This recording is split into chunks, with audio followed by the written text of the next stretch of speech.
Eagle feeding point. আমরা লাঙ্কাউইতে island হপিংয়ে গিয়েছিলাম।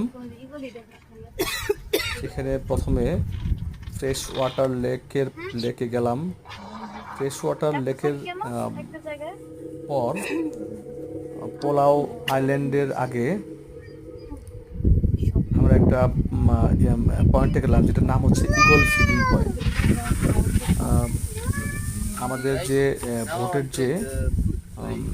যে লোকটা ছিল, সে কিছু খাবার ছিটিয়ে দিল। সম্ভবত সেটা চিকেন মিট অথবা মুরগির ভুঁড়ি, নারী ভুঁড়ি, এগুলা এই জাতীয়। অনেকগুলো এরকম ইগল এসে খাবারগুলো নিল।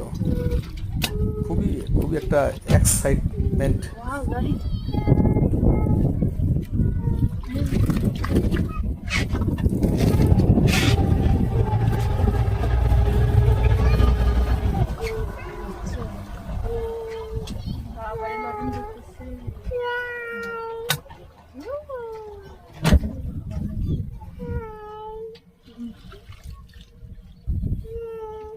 খাবার দেখে জানো চিকেন স্কিন ইউ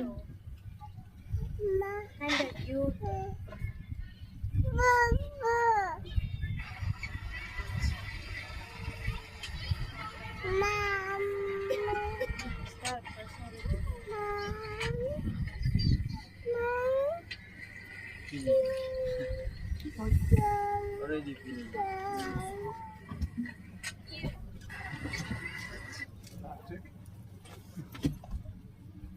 আচ্ছা, এই তো থামছে, আমি বসলে মনে হচ্ছে